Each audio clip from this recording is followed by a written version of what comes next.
Hi everyone, আসসালামু আলাইকুম। So আজকে আমরা শিখব কিভাবে ভিজুয়াল স্টুডিও কোড আমরা ডাউনলোড করতে পারি and ইনস্টল করতে পারি। তো চলুন শুরু করা যাক। চলে আসলাম আমাদের গুগল ক্রোম ওয়েব ব্রাউজারে অ্যান্ড আমরা সার্চ করব ভিএস কোড।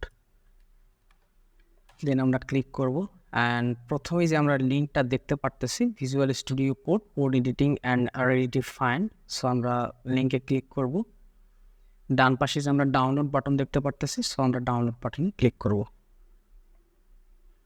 আমরা এখানে দেখতে পারতেছি উইন্ডোজ ইউজারদের জন্য অ্যান্ড অ্যাপলের ম্যাক ইউজারদের জন্য, যেহেতু আমরা উইন্ডোজ অপারেটিং সিস্টেম ব্যবহার করতেছি, সো আমরা উইন্ডোজে ক্লিক করব। অটোমেটিকলি আমাদের ডাউনলোড শুরু হয়ে যাবে। যেহেতু আমি অলরেডি ডাউনলোড করে রাখছি, সো আমি আর নতুন করে ডাউনলোড করতেছি না। আপনাদের ডাউনলোড কমপ্লিট হলেও আপনারা দিস পিসিতে আসবেন, এসে ডাউনলোড অপশনে যাবেন অ্যান্ড প্রোগ্রামস ফোল্ডারে গেলেই আপনারা দেখতে পাবেন যে আপনাদের visual studio code software download হয়ে গেছে। সো আমরা ইনস্টল করার জন্য ডাবল ক্লিক করব।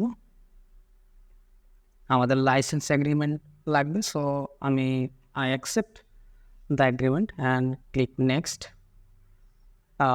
আমরা ক্রিয়েট এই ডেস্কটপ আইকন, অবশ্যই ডেস্কটপ আইকন আমরা ক্রিয়েট করব অ্যান্ড এগেইন নেক্সট বাটনে ক্লিক করব। ইনস্টল কিছু সময় নেবে ইনস্টল হওয়ার জন্য, সে পর্যন্ত আমরা অপেক্ষা করি।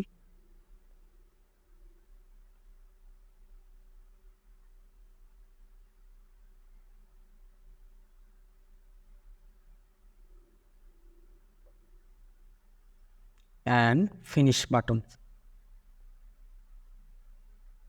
সাকসেসফুলি আমরা আমাদের ভিজুয়াল স্টুডিও কোড আমরা ডাউনলোড করলাম এবং ইনস্টল করলাম।